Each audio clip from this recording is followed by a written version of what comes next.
बिस्मिल्लाहिर्रहमानिर्रहीम अस्सलाम वालेकुम। आज मैं आपके साथ बहुत ही सॉफ्ट, बहुत ही नरम, जूसी और लचकदार चिकन सीख कबाब की रेसिपी शेयर करूंगी। इसमें हम ऐसी कौन सी सीक्रेट चीज़ डालेंगे जिससे कि हमारे कबाब टूटेंगे नहीं। जब हम सीखों पे लगाते हैं आमतौर पे तो कबाब बनाते हुए श्रिंक हो जाते हैं और टूट जाते हैं और अक्सर जो है ना टूट कर गिर भी जाते हैं। तो इसमें हम ऐसी कौन सी चीज़ डालेंगे जिससे कि हमारे कबाब बिल्कुल भी टूटेंगे नहीं, जूसी और सॉफ्ट बनकर तैयार होंगे। इन कबाब को आप जो है ईद पे बना सकते हैं, दावतों पे बना सकते हैं, बहुत ही मज़े के बनकर तैयार होते हैं। तो वीडियो को बगैर स्किप किए लास्ट तक ज़रूर वॉच कीजिएगा। तो चलिए बनाते हैं सीख कबाब। तो चिकन सीख कबाब बनाने के लिए मैंने यहाँ पर लिया है चिकन तकरीबन 750 ग्राम, जिसमें से मेरे पास 450 ग्राम जो है थाई का है और 300 ग्राम मैंने यहाँ पर लिया है सीने का। थाई का लेना ज़रूरी है, इससे क्या होता है हमारे जो कबाब है ना वो जूसी बनकर तैयार होते हैं। अगर आप बिल्कुल सीने का लेंगे तो उसे बहुत ज़्यादा ड्राई बनते हैं, वो भुरभुरे से बनते हैं। तो आपने जो थाई का लेना है ना, बोनलेस करवा लेना है थाई का। उसके बाद आपने कसाई से इसको मोटा मोटा मैंने करवा लिया है, यानी कि मोटा मोटा कीमा करवा लिया। वो इसलिए कि घर में जब चॉपर पे करते हैं तो इसमें होते हैं लंबे लंबे रेचे, लंबी लंबी चर्बी, जो कि ऐसी रह जाती है और ठीक से वो चॉप नहीं होती है, मुंह में आती बुरी लगती है। तो बस इस चिकन का मैं कर लूँगी कीमा घर में मशीन पर बिल्कुल बारीक। अगर आप चाहें तो बाज़ार से बना बनाए कीमा भी लेके आ सकते हैं। इसके अलावा जिस चीज़ें इसमें जाएंगी, इसमें एक पाव मेरे पास प्याज है, जो तकरीबन 6 अदद मीडियम साइज़ के प्याज हैं। इनको हमने बिल्कुल बारीक चॉप कर लेना है और इसका पानी अच्छे से निचोड़ लेना है। इसके अलावा जो चीज़ें जाएंगी, 1 इंच का टुकड़ा अदरक का है। इसके अलावा जो है एक पूरी गड्डी या लहसुन की है, या कह लेंगे 15 से 20 कलियाँ लहसुन की हैं और 4 अदद हरी मिर्चें हैं। ठीक है, इनको भी हम चॉपर में चॉप कर लेंगे और ठीक है प्याज को अलग करेंगे, उसका पानी निकाल लेंगे, इसको हम अलग चॉप करेंगे। तो देखिए प्याज को मैंने चॉप कर लिया, अब इसका पानी मैं अच्छे से निकाल लूँगी। और यहाँ पे कीमे को भी मैंने बिल्कुल बारीक कीमा बना लिया था। ठीक है, अभी चॉप किया हुआ प्याज अच्छे से निचोड़ के हम इसमें शामिल कर देंगे। ठीक है, अच्छे कबाब बनाने के लिए ज़रूरी है कि आपका जो गोश्त है ना वो बिल्कुल ड्राई हो, कीमा ड्राई हो, और जो चीज़ें आप इसमें डालें इसमें भी पानी बिल्कुल ना हो। अब जो लहसुन अदरक और हरी मिर्चों का पेस्ट हमने चॉप किया वो भी इसमें शामिल कर देंगे। कुछ मसाले इसमें और हम डालेंगे, तकरीबन 1.5 टीस्पून डालेंगे नमक, आप चाहें तो अपने टेस्ट के अकॉर्डिंग डाल सकते हैं। 1 टीस्पून डालेंगे लाल मिर्चों का पाउडर, 1/4 टीस्पून यानी चौथाई चम्मच डालेंगे हल्दी का, चाय वाला चम्मच हाफ टी स्पून डालेंगे इसमें हम कुटी हुई लाल मिर्चें, और तकरीबन हाफ टी स्पून डालेंगे काली मिर्चों का पाउडर, हाफ टी स्पून डालेंगे इसमें हम गरम मसाला पाउडर, और 1 टीस्पून डालेंगे ज़ीरा कुटा हुआ या पिसा हुआ। ठीक है, और 1 से 1.5 टेबल स्पून मेरे पास यहाँ पर सूखा धनिया है, ड्राई रोस्ट कर लिए। इसको हमने पीस के नहीं डालना, मोटा मोटा कूट कर डालना है। जब मुंह में साबुत धनिया के जो है थोड़े पीस आते हैं इतना टेस्टी लगता है। ठीक है, तो आपने इसको कूट कर ही शामिल करना है। मैंने इसको मोटा मोटा से इस तरीके से कूट लिया, हम इसमें डाल देंगे। इसके अलावा जो अहम चीज़ इस कबाब में जाएगी, इन कबाब को जोड़ने के लिए ताकि टूटे नहीं और लचकदार बनाने के लिए, यह है सुहागा। इस तरह डली की फॉर्म में आता है, ये बहुत सस्ता मिल जाता है और आराम से मिल जाता है बंसार की दुकान से। इसको आपने क्या करना है, सिंपल कुंडी में मोटा मोटा मोटा मोटा नहीं यानी बारीक पीस लेना है। आराम से पाउडर बन जाता है, आप किसी कपड़े में रख के किसी पेपर में रख के इसको पीस सकते हैं, पाउडर बन जाएगा। इसको आप छान लें, उसमें से थोड़ा सा हमने इसमें शामिल करना है। ठीक है, अगर 1 किलो या 2 किलो कीमा होता है तो उसमें तकरीबन 1/4 टीस्पून या हाफ टी स्पून के करीब जाता है। तो इसमें मैं बिल्कुल थोड़ा सा डाल रही हूँ, 2 चुटकियाँ, इससे ज़्यादा आपने नहीं शामिल करना, थोड़ा सा मज़ीद डाल लेती हूँ। ज़्यादा डालेंगे तो टेस्ट ख़राब हो जाएगा। ठीक है, इससे क्या होगा, हमारे कबाब जो है ना जो सीख कबाब पर जब हम सीखों पे लगाते हैं कबाब, उसको हम जब पकाते हैं तो वो श्रिंक होकर टूट जाते हैं, बाज़ दफ़ा बिखर के नीचे भी गिर जाते हैं टूट कर। तो वो भी नहीं होंगे, इनकी शेप बिल्कुल ठीक रहेगी और जितने मर्ज़ी आप पतले कबाब बना लें बिल्कुल नहीं टूटेंगे। और जो टेढ़े हो जाते हैं इनकी शेप ख़राब हो जाती है, वो शेप बिल्कुल भी ख़राब नहीं होगी।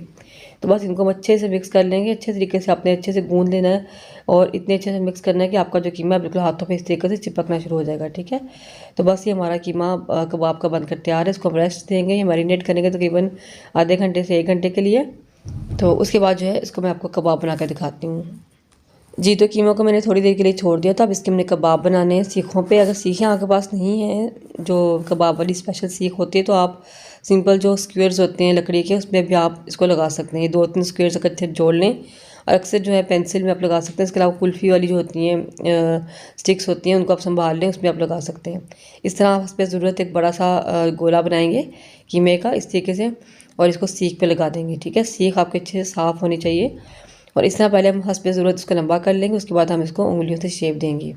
हाथों को आप थोड़ा सा गीला कर लें ताकि आपके हाथ पे चिपके नहीं, और इस तरीके से इसको शेप देते जाएं, लंबा करते जाएं। तो बहुत इजीली शेप बन जाती है। इस तरह जब शेप आ जाएगी, इसके बाद आपने इसको इस तरीके से उंगली से निशान बना देने हैं। ठीक है। इसी तरह मैं बाकी के कबाब भी बना लूँगी। अच्छा, इसको हमने चूँकि कोयलों पे नहीं पकाना और इसको हमने अंदर जो है इसकी सीख लगा के इसकी हमने सुराख भी करना है, जैसे सीख कबाब होते हैं। तो उसके लिए हम क्या करेंगे, ताकि इसकी शेप बनी रहे, ख़राब ना हो, तो उसके लिए हम इसको क्या करेंगे, थोड़ा सा इसको हमने स्टीम करना है। मैंने यहाँ पर कढ़ाई में पानी ले लिया, ठीक है। इसको मैंने गर्म होने के लिए रख दिया था। बड़ी कढ़ाई इसलिए ताकि कबाब भी ज़्यादा पूरे आ जाएँ और सीखें आराम से इसमें पूरी आ जाएँ। इसको गर्म होने के लिए रख देंगे। इस तरह जब भाप बनना शुरू हो जाएगी, बॉइलिंग स्टार्ट हो जाएगी, इसके ऊपर हम अपने कबाब रख के ऊपर से कवर कर देंगे। इससे क्या होगा, ये जब कवर करेंगे ना तो स्टीम ज़्यादा मिलेगी, तो फ़ौरन से पक जाएंगे और थोड़े हार्ड हो जाएंगे, शेप अपनी होल्ड कर लेंगे, ठीक है। तो देखें इस तरीके से ऊपर से इनका कलर भी चेंज हो गया। तो इसकी हमने इस तरह थोड़ी थोड़ी देर बाद साइड चेंज कर लेनी है और तकरीबन 5 से 7 मिनट इसको हमने इस तरह पकाना है। तो इस तरह आधे पक जाएंगे और इनकी शेप भी थोड़ी होल्ड हो जाएगी, फिर हम इनको निकाल लेंगे।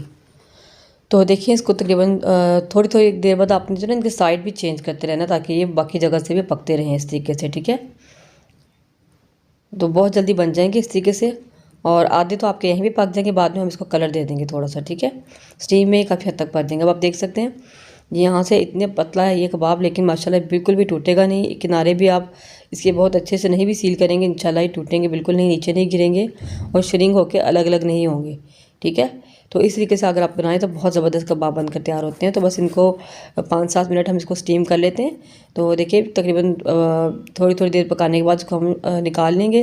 कबाब हमारे बनकर तैयार हैं, बहुत इजीली निकल जाते हैं, क्योंकि हमने इसमें जो है सुहागा डाला है, तो ये बिल्कुल साथ जो ना स्टिक हो जाते हैं, चिपक जाते हैं सीख के साथ। इस तरह आपने कोई पेपर लेके उसको डबल फोल्ड करके थोड़ा ऊपर से प्रेस करेंगे ऊपर की तरफ, थोड़ा नीचे से नीचे की तरफ करेंगे, थोड़ा ज़ोर लगाएंगे, बहुत इजीली निकल जाएंगे, टूटेंगे बिल्कुल नहीं इंशाल्लाह। तो ठीक है, आप डरेंगे कि थोड़ा टूट ना जाए, लेकिन इंशाल्लाह टूटेंगे नहीं। उसकी शेप देखिए माशाल्लाह कितनी ज़बरदस्त, बिल्कुल सीधी, कहीं से भी टूटे नहीं है और बहुत ही लचकदार बनकर तैयार होते हैं। तो ज़रूर इस रेसिपी को ज़रूर फॉलो कीजिएगा। तो इस तरीके से कबाब हम बना कर स्टीम करके निकालते जाएंगे। उसके बाद हम इनको इकट्ठा ही सबको फ्राई कर लेंगे, ठीक हो गया। तो देखिए तमाम कबाब जब बन जाएंगे तो उसको हमने फ्राई करना है। तो मैंने पैन में यहाँ पर डाल लिया है ऑयल। तो इसमें जो है ना हम थोड़ा सा ऑयल डालेंगे, इसको डीप फ्राई नहीं करना, शैलो फ्राई करना है, बस कलर ही हमने इसको देना है। तकरीबन 80% तो ये पक चुके हैं, थोड़ा सा कलर देते देते मज़ीद ये पक जाएंगे। अच्छा, इसको आपने जो है ना जितने कबाब बनते जाएंगे, स्टीम होते जाएंगे, साथ साथ इसको आप जो है ना फ्राई करते जाएं और बाद में हम इसको इकट्ठे ही एक बार फिर पका लेंगे। तो इस तरीके से इसको हम फ्राई कर लेंगे। लो टू मीडियम फ्लेम पर इसको हम यानी दोनों साइड से कलर दे देंगे अच्छा सा। फ्लेम अपने बहुत हाई नहीं करना, वरना बिल्कुल जलने की तरफ चले जाएंगे और बहुत कलर डार्क हो जाएगा, जो कि बिल्कुल भी अच्छा नहीं लगेगा। फ्लेम को आप लो ही रखें तो ज़्यादा अच्छा कलर इस पर आएगा। तो इस तरीके से दोनों साइड से हम इसको पलटते हुए पका लेंगे। तो जो फ्राई हो जाएंगे उनको हम निकाल लेंगे। तो इस तरीके से हमने सारे कबाब बनाकर तैयार कर लेने हैं। तो देखें कितना ज़बरदस्त माशाल्लाह इन पर कलर आ रहा है। तो बिल्कुल ऐसा ही कलर हमें चाहिए इसमें। अच्छा, ये कबाब बिल्कुल भी माशाल्लाह खुश्क या ड्राई बनकर तैयार नहीं होंगे। आप देखिए माशाल्लाह इनकी लुक आप चेक करें, ये देखने में बहुत जूसी लग रहे हैं। तो रेसिपी पसंद आए तो उसको लाइक ज़रूर कर दें, शेयर भी ज़रूर कर दिया करें और इसको आपने ज़रूर बनाकर ट्राई करना है, इंशाल्लाह आपको बहुत ही पसंद आएंगे। जब सारे कबाब फ्राई हो जाएंगे तो इसको हमने एक दोबारा से उसी पैन में डाल देना है, क्योंकि हमने इसको देना है कोयले का धुआं, ताकि इसमें बिल्कुल बाजार जैसा टेस्ट आए, बारबेक्यू वाला ही टेस्ट आए। तो इनको हम सेट कर लेंगे और इसको जो है कोयला मैंने एक दूसरे चूल्हे पे गर्म होने के लिए रख दिया था, वो कोयला हम एक साइड पे रख देंगे, ठीक है। और कोई भी जो है ना फॉइल वगैरह रखने की ज़रूरत नहीं है, हम इसको ऐसे ही रख देंगे। जगह पे यहाँ पे है कि बिल्कुल भी कबाब हमारे ख़राब नहीं होंगे। इसके ऊपर थोड़ा सा मैं ऑयल डाल दूँगी ताकि धुआं आना शुरू हो जाए, फ़ौरन से कवर कर देंगे। 1 मिनट तक इसको हम कवर ही रखेंगे, लेकिन बहुत ज़्यादा आपने इसको धुआं नहीं देना, इसमें से कड़वा सा टेस्ट आ जाता है। तकरीबन 1 मिनट तक इसको हम स्टीम देंगे। उसके बाद मैं कवर को हटा दूँगी। तो ज़बरदस्त से बिल्कुल बाजार जैसे लचकदार सॉफ्ट सीख कबाब हमारे बनकर तैयार हैं। इनको हम डिश आउट कर लेते हैं। तो मज़ेदार से सीख कबाब हमारे बनकर तैयार हैं। आप देख सकते हैं शक्ल से आपको लग रहा होगा बहुत ही लचकदार और कितने जूसी बनकर तैयार हुए हैं। और आप कह रहे होंगे कि इन कबाब को तोड़कर तो दिखाया ही नहीं, तो मैंने इनको बिल्कुल तोड़कर भी दिखाया था, लेकिन मोबाइल में मेरे चूँकि जब जगह नहीं होती, जहाँ पर अगर स्पेस ख़त्म हो जाती है, वहाँ पे टेक्निकल प्रॉब्लम की वजह से वो क्लिप जो है ना वो ख़राब हो जाता है, शूट नहीं होता। तो मैंने वो वाला क्लिप बनाया था, लेकिन वो शूट नहीं हुआ। इस डिश में जो टूटे हुए कबाब पड़े हैं उससे आपको अंदाज़ा हो जाएगा कि मैंने वो क्लिप शूट किया था। तो वैसे इसको आप बनाकर ट्राई करेंगे इंशाल्लाह तो आपको खुद ही अंदाज़ा हो जाएगा ये कितने ज़बरदस्त बनकर तैयार होते हैं। इसको आप ज़रूर बनाकर ट्राई करें, इंशाल्लाह आपको बहुत पसंद आएंगी। और वीडियो कैसी लगी मुझे कमेंट करके ज़रूर बताइए। वीडियो अच्छी लगे तो लाइक ज़रूर करें, शेयर ज़रूर करें, चैनल पर नए हैं तो सब्सक्राइब करना मत भूलें। मुझे कहाँ से देख रहे हैं मुझे कमेंट करके ज़रूर बताइएगा। मिलते हैं इंशाल्लाह नेक्स्ट वीडियो में। अपनी दुआ में मुझे ज़रूर याद रखिए। अल्लाह हाफिज़।